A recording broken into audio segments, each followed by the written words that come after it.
Hello, नमस्कार. कसे आहात सर्व? मस्त आहात ना? मस्तच राहा. सर्वांना सर्वप्रथम श्री स्वामी समर्थ. तुम्हाला सर्वांना आजचा दिवस खूप छान आनंदाचा आणि आरोग्यदायी जाओ. तर आज सकाळी मी जे चणे आहेत ना आपले काळे चणे, तर त्याची भाजी बनवते आणि कालसुद्धा हेच झालं. म्हणजे आपल्याला बघा एखाद्या भांड्याची किंवा ह्याची एवढी सवय होते ना, की आता तो नवीन मी बोर्ड आणला आहे, चॉपिंग बोर्ड, तरी हाच बोर्ड माझ्या हातामध्ये येतो आणि नंतर जेव्हा मी भाजी फोडणीला टाकते ना किंवा काही करते, तेव्हा मला लक्षात येतं, की "अरे रे! मी परत हाच बोर्ड घेतला."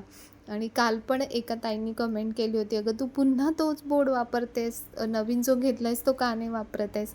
तर खरंच माझ्या लक्षात येत नाही आणि सकाळची ना आपली एवढी धावपळ असते, सगळं हे करा, ते करा, सगळं भरपूर असतं. तर त्याच्यामुळे पटकन डोक्यात येत नाही. तर असो.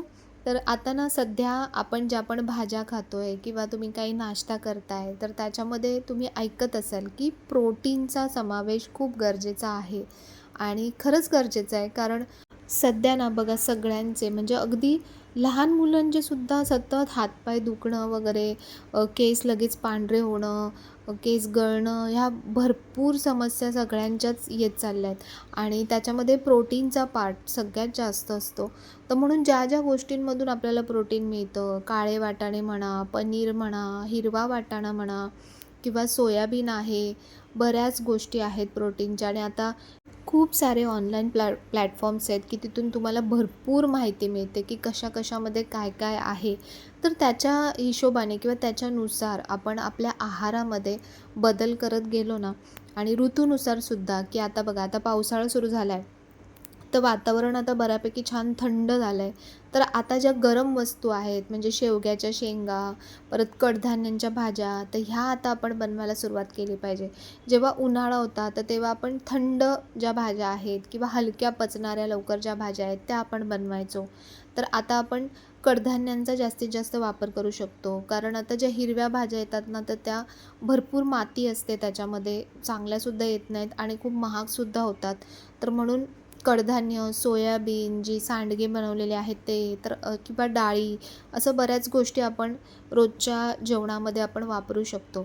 तर बऱ्यापैकी त्याच्यामध्ये ना आपल्या जेवणामध्ये किंवा आपल्या नाश्त्यामध्ये प्रोटीनचा समावेश असेल याची काळजी आपण घ्यायची. म्हणजे सगळ्यांच्याच पोटात ते जातं आणि सगळ्यांनाच त्याचा फरक पडेल. कारण हाडांचे जे प्रॉब्लेम आहेत ते सगळ्यांनाच जाणवत आहेत. तर म्हणून सांगायचा उद्देश माझा हाच आहे याच्यामध्ये, की प्रोटीन तुमच्या जेवणात आहे का? ह्याचा तुम्ही नक्की विचार करा आणि त्याच्यानुसार आपला जो स्वयंपाक आहे ना, तो करत जा. तर भाजी माझी झाली आहे आणि त्यानंतर काल ज्या मी तुम्हाला वस्तू दाखवल्या म्हणजे हा तवा आणि जो राईस स्ट्रेनर पॉट आहे तो मी तुम्हाला दाखवला. तर तव्याचा जो श्री गणेशा आहे, तर तो आज करते. म्हटलं वापरून बघितल्याशिवाय मलासुद्धा समजणार नाही. तर तव्याची जी क्वालिटी आहे ती तर एक नंबर आहे. तुम्हाला जेव्हा हातात भेटेल ना तवा, तेव्हाच तुम्हाला कळेल, की खूप मस्त आहे तवा, क्वालिटी छान आहे. पण फक्त क्वालिटी असून उपयोग नाही. तो आपल्याला प्रॉपर आपल्या कामासाठी वापरता येतोय का, हे पण तितकंच महत्त्वाचं आहे. तर पहिले तवा गरम करून आहे ना, हे जे वरती स्टिकर्स असतात ना, तर ते मी काढून घेते आणि त्याच्यानंतर तवा पहिले व्यवस्थित स्वच्छ करून घेते. कारण तो कुठून-कुठून फिरून आपल्यापर्यंत आलेला असतो.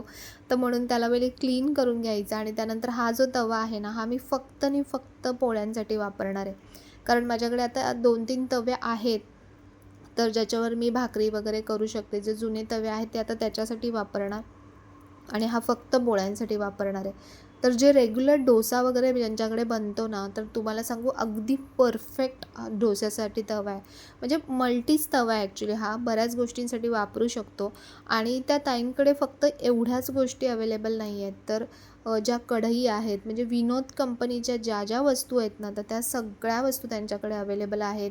कढई म्हणा, वेगवेगळे जे कुकर आहेत, ट्रायप्लायची भांडी आहेत, कास्ट आयर्नची भांडी आहेत. तुम्ही जर त्यांना मेसेज केला ना, तर त्या तुम्हाला पाठवतील. तुमची जी रिक्वायरमेंट असेल, तर त्याच्यानुसार त्या तुम्हाला त्याची प्राईस किंवा फोटो या सगळ्या गोष्टी त्या पाठवतील. तर पहिली जी चपाती असते ना किंवा पहिली पोळी जी भाजतो ना, ती कधीही थोडीशी अशी वातटच होते. कारण तवा तेवढा पूर्ण तापलेला नसतो आणि हा तवा तर आता पहिल्यांदाच बिचारा अनुभव घेतोय. तर त्याला थोडा वेळ लागेलच ना करायला.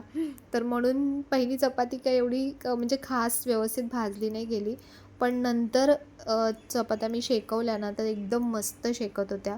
आणि सकाळी मी रोज म्हणजे रात्री हे बदाम भिजत टाकते आणि सगळ्यांनी ना रोज 5-5 तरी बदाम खात जा. कारण बदाम आपल्या शरीरासाठी खूप महत्त्वाची भूमिका आहे ती बजावतो. तर सकाळपासून आहे ना म्हणजे निष्ठाचा डब्बा, त्यानंतर ह्यांचा डब्बा, त्यानंतर पुन्हा चपात्या, अशा 2-3 वेळा तरी माझ्या पोळ्यांचं काम होतं. एका खेपेत सगळ्या पोळ्या करून होत नाहीत, कारण साईड बाय साईड बाकीची पण भरपूर कामं असतात. तर बघा आत्ता बघा चपात्या कशा मस्त फुगतात. आत्ता तव्याला म्हणजे मस्त सवय झाली त्या चपात्यांची. तर छान आहे तवा. तुम्ही नक्कीच अगदी डोळे झाकून घेऊ शकता. तुम्हाला वाटत असेल की महाग आहे, तर मी तुम्हाला सांगेन की जी क्वालिटी मिळते आहे ना, त्या क्वालिटीच्या मानाने प्राईस अगदी परफेक्ट आणि पैसा वसूल आहे. तर जे चणे शिजवून घेतले होते, तर ते थोडेसे मी साईडला काढून ठेवते. कारण मग ह्याच्यामध्ये छान तिखट, हळद, गरम मसाला, थोडंसं मीठ, त्यानंतर तुम्ही चाट मसाला टाकू शकता, कांदा, टोमॅटो, कोथिंबीर असं टाकून खाल्लं ना तर मस्त लागतं आणि आपली जी प्रोटीनची जी कमतरता आहे ना ती पण भरून निघते. तर आता सगळं पहिले व्यवस्थित पुसून घेते. आणि कालच्या व्हिडिओमध्ये ना एक कमेंट होती एका ताईंची, की ताई तुझ्याकडे घरी कामाला बाई असेल म्हणून तुला पूजेला एवढा वेळ देता येतो, एवढी हे पूजा करता येते. तर ताई खरंच तुमचं म्हणणं बरोबर आहे, की माझ्याकडे मला मदतीला एक ताई येतात आणि त्याची भरपूर कारणं आहेत. एक तर पहिले मला फिजिकल जो प्रॉब्लेम आहे त्याच्यामुळे मला मदत घेणं गरजेचं आहे. त्याच्यानंतर खरंच आहे, की मी माझ्या रोजच्या कामांपेक्षा ना मी माझ्या पूजेला खरंच खूप प्रायोरिटी देते. आणि ते प्रत्येकाचं म्हणतात ना की वेगवेगळं आहे. तुम्ही कशाला इम्पॉर्टन्स देताय? तुम्ही फक्त जे रोजची आपण रटाळ कामं आहेत त्याला इम्पॉर्टन्स देतोय, की आपल्याला आयुष्यात आणखीन काहीतरी चांगलं करायचं आहे ह्याचा पण आपण विचार करतो. जर रोजच्याच कामांना मी तेवढा वेळ देत बसली, तर जसं हा तर तुम्हाला व्हिडिओ येतोय, रोजचं काही ना काही कंटेंट विचार करावा लागतो, त्याच्यानुसार रोजची काही ना काही कामं प्लॅन करावी लागतात. तर हे जे व्हिडिओ बनवण्याचा प्रोसेस आहे ना, ह्यालासुद्धा खूप वेळ लागतो. हे अगदी थोड्या वेळात होत नाही. तर त्याच्यामुळे कोणाची तरी मदत घेणं गरजेचंच आहे. आणि मी तर म्हणेन की स्वामींनीच त्यांना माझ्यासाठी पाठवलं आहे. आणि खरंच आहे म्हणजे इथे जेव्हापासून मी आले ना, तेव्हापासून त्या ताई माझ्याकडे आहेत आणि फक्त कामासाठी नाही, तर आम्ही भरपूर गप्पा मारतो काम करताना, भरपूर काही ना काही शेअर करतो. मलासुद्धा खूप चांगलं वाटतं. नाहीतर दिवसभर घरात एकटीच असते, एकटंच काही ना काही माझं काम, व्हिडिओचं काम वगैरे चालू असतं. तर जर स्वामी माझी इतकी काळजी घेतात, तर मी माझा जो वेळ आहे, जो मला मिळतो आहे आज एक्स्ट्रा वेळ, तर तो मी का नाही त्यांच्यासाठी देऊ? तर म्हणून मी विचार करते, की ही जी कामं आहेत, ही रोजची कामं आहेतच. तर त्याच्यापेक्षा मला जर तो वेळ मला देवासाठी देता येतोय, मला छान काहीतरी नवीन करता येतंय, पूजा छान करता येते, तर का नाही मी करावं? तर असंच म्हणजे त्यांनी विचारलं म्हणून मी असंच एक सांगते, की मी कधीच कुठली गोष्ट अशी लपवून ठेवत नाही आणि त्यात लपवून ठेवण्यासारखंही काही नाही. आणि कामाला आपण एखाद्याला ठेवणं किंवा आपल्याकडे कोणीतरी कामासाठी येणं, तर ही काही अशी चुकीची गोष्ट नाही आहे. उलट त्यांच्या मदतीमुळे मी तर त्यांना नेहमी म्हणते, की ताई तुम्ही मदत करताय त्यामुळे मला इतका सारा वेळ माझ्या कामासाठी देता येतोय. फक्त पैसे देणं महत्त्वाचं नसतं. तुमची आणि त्या व्यक्तीची किती छान इन्व्हॉल्वमेंट आहे, किती छान बॉन्डिंग आहे, हे पण तितकंच महत्त्वाचं असतं. बघा आज भरपूर जणांना ना म्हणजे असे चांगले लोकं मिळत नाही आहेत कामाला. आणि मला जर अशी चांगली व्यक्ती मिळाली आहे, तर मी तर म्हणजे स्वतःला खरंच त्यासाठी भाग्यवान समजते आणि स्वामींना त्याच्यासाठी नेहमी स्वामींचे धन्यवाद मी मानत असते. आणि दुसरी गोष्ट सांगू, की आपल्या घरात जरी कामाला एखादी व्यक्ती असेल, पण ती 24 तास आपल्यासोबत नसते. ते त्यांचं त्यांचं काम करतात आणि निघून जातात. पण घरातल्या इतर सगळ्या गोष्टी, जेवणापासून घरातली प्रत्येक वस्तू कुठे ठेवायची आहे, कसं आवरायचं आहे वगैरे हे सगळं तर आपल्यालाच बघावं लागतं. तर त्यामुळे असा विचार करून होत नाही, की म्हणजे कोणी कामाला आहे म्हणजेच आपण पूजेला इतका वेळ दिला पाहिजे.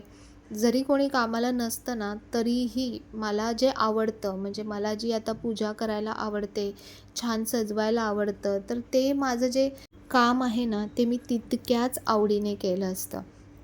तर आता ही जी फुलं आहेत ना सध्या, जी आपण देवपूजेला ठेवतो, तर ती अगदी सुकत नाहीत, जशी उन्हाळ्यात सुकत होती. अगदी माझ्याकडची फुलं तर एकदम तुम्ही बघितलीत, की ताजी-ताजी असतात. त्याच्यामुळे ती तशीच्या तशीच राहतात आणि तशीच फुलं मग नंतर परत निर्माल्यामध्ये टाकायला पण कधी आपला जीव होत नाही. तर म्हणून मी काय करते सध्या, फुलं काढली ना, तर जी खूप छान फ्रेश फुलं आहेत ना, ती अशा प्रकारे छान या उरली पात्रामध्ये सजवते आणि मग कधी देवासमोर ठेवते, कधी छान दरवाजाच्या इथे एंट्रन्सला ठेवते. मग 1-2 दिवससुद्धा ही फुलं पाण्यामध्ये अशीच फ्रेश राहतात. म्हणजे त्या फुलांचा आणखीन जास्तीत जास्त छान वापर होतो. तर आज मी ही ब्रह्मांड नायकची अगरबत्ती ना ती लावणार आहे.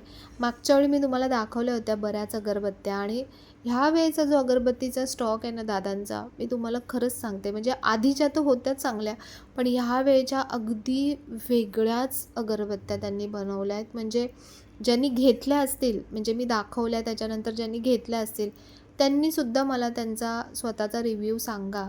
पण मला पर्सनली इतक्या आवडल्या आहेत ना ह्या अगरबत्त्या, की यांचा जो सुगंध आहे ना, तो अगदी वेगळ्याच लेवलला घेऊन जातो आपल्याला आणि घरामध्ये असं एक वेगळंच वातावरण, एक म्हणतात ना, खूप सात्विक, खूप प्रसन्न, असं खूप छान असं वातावरण घरामध्ये तयार होतं. तर नक्कीच तुम्ही थोडा, मी जसं लास्ट टाईम तुम्हाला सांगितलं होतं, की 100 ग्रॅम का होईना तुम्ही मागवून बघा आणि तुम्ही अनुभव घ्या. आणि ज्यांनी घेतलं आहे ना, त्यांनी मला खरंच तुमचे रिव्ह्यू सांगा, की तुम्हाला खरंच कशा वाटतायत त्या अगरबत्त्या. तर बघा, देव मला जर आज इतक्या सगळ्या गोष्टी देतोय भरभरून, तर माझंही त्याच्याबद्दल काही कर्तव्य बनतंच, की जर त्यांनी मला माणूस अवेलेबल करून दिला आहे कामांसाठी. माझ्या प्रत्येक गोष्टीमध्ये खरंच सांगते, की स्वामी प्रत्येक गोष्टीमध्ये माझ्या पुढेच उभे असतात आणि प्रत्येक गोष्टीमध्ये काही ना काही बोलतात ना सोल्युशन ते मला प्रत्येक वेळी देत असतात. तर म्हणून मी मनापासून विचार करते, की ते मला कशासाठी देत आहेत? ते मला ह्याच्यासाठीच देत आहेत, की मी माझा वेळ त्यांना द्यावा आणि त्यांना माझ्याकडून जे काम अपेक्षित आहे, आज जे तुम्ही व्हिडिओ बघताय, त्याच्यातून तुमच्यामध्ये जे बदल घडत आहेत, तुमच्या घरामध्ये जे बदल घडत आहेत, जी आपली स्वामी सेवा आहे, ती सगळ्यांपर्यंत पोहोचते. तर ही सेवा आपल्या हातून घडावी, हीच त्यांचीसुद्धा इच्छा असते. तर म्हणून सगळ्यात पहिली जी मी प्रायोरिटी देते ना, ती माझ्या रोजच्या पूजेला आणि रोजच्या देवांच्या वाचनाला आणि छान-छान असे तुमच्यापर्यंत हे व्हिडिओ यावेत याला. तर अशा प्रकारे जी आपल्याला सेवा करायला मिळते किंवा जी आज ही संधी मला माझ्या आयुष्यात मिळते, की प्रत्येक दिवस मी काहीतरी छान काहीतरी करू पाहते, काहीतरी मेमोरेबल असं चांगलं माझ्या हातून घडतंय. तर मी खरंच त्या गोष्टींना प्रायोरिटी दिली पाहिजे, की ज्या आपल्या रोजच्याच गोष्टी आहेत, ज्या कितीही केल्या तरी तुम्हाला ना त्याचं कोणी श्रेय देणार आहे किंवा त्या केल्यानंतर तुम्हाला खूप काही मोठं असं अचीव केल्यासारखं वाटणार आहे. तर म्हणून आपण आपल्या आयुष्यात आहे ना, आपण विचार केला पाहिजे, की आपल्याला खरंच कुठल्या गोष्टींना आपण प्रायोरिटी दिली पाहिजे. बघा, घरातली जी कामं असतात ती महत्त्वाचीच असतात. मी महत्त्वाची नाही असं अजिबात म्हणणार नाही. पण ती कामं करून किंवा ती कामं कशाप्रकारे होतील, कुठलंही काम कशाप्रकारे मॅनेज झालं पाहिजे ह्याचा आपण विचार केला पाहिजे. नाही की मीच ते काम करेन आणि मग मला बाकीच्या पण गोष्टी करायच्या आहेत, तर मग मला कसा वेळ मिळणार? आपण अर्ध्यापेक्षा जास्त मी म्हणेन की घरातलं सगळं रोजचं तेच रुटीन आवरण्यामध्ये आपली खूप सारी एनर्जी आपली जात असते आणि मग त्याच्यानंतर आपल्याला थकवा येतो. मग पुढे आणखीन काहीच करण्याची इच्छा होत नाही. तर म्हणून त्यापेक्षा चांगलं आहे की तुम्ही कोणाची तरी मदत घ्या आणि तुम्ही ते काम करणार, तुम्ही थकणार आणि त्यानंतर मग तुम्ही घरातल्यांकडून किंवा इतर लोकांकडून आपण मग अपेक्षा करतो प्रत्येक गोष्टीची. त्यांना आपण नेहमीच आपलं हे दुखतंय, ते दुखतंय हे आपण सतत सांगत राहतो. त्यापेक्षा तुम्ही ह्यासाठी कोणाला तरी मदतीला घ्या आणि तुमच्या स्वतःवरती काम करायला सुरुवात करा. हाच मेसेज मला ह्याच्यातून तुम्हाला द्यायचा आहे. कदाचित त्या ताईंनासुद्धा मी थँक म्हणेन, की तुमच्या निमित्ताने का होईना, पण इतर जणांना ह्या गोष्टी मला समजावता आल्या, सांगता आल्या, त्यासाठी सुद्धा तुमचे थँक आणि आज जो अष्टलक्ष्मी कलश आहे, तर तो मी आज पूर्ण रिकामी केला आणि पुन्हा भरणार आहे. तर तुम्ही बरेच ताई मला विचारतात, की "ताई, याच्यामध्ये काय-काय वस्तू असल्या पाहिजेत?" तर बघा, धनलक्ष्मी कुंचन सेवेला तुम्ही ज्या वस्तू वापरता ना, तर त्या सगळ्या वस्तू तुम्ही याच्यामध्ये वापरा आणि तुम्ही समजा बाप्पा मोरया स्टोअरमधून मागवलं असेल याचं सामान, तर त्याच्यामध्ये सगळं जे लागतं ना, ते सगळं त्याच्यामध्ये दादा सोबतच पाठवतात.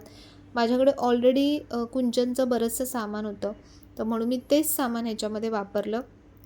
फक्त काही गोष्टी नव्याने ह्याच्यामध्ये थोड्याशा ॲड झाल्या आहेत आणि हे शुक्रवारी भरू शकता तुम्ही अष्टलक्ष्मी कलश किंवा पौर्णिमा असते तर मी शक्यतो पौर्णिमेला भरते, कारण दर शुक्रवारी मला शक्य होत नाही आणि म्हणून मग मी पौर्णिमेलाच करते.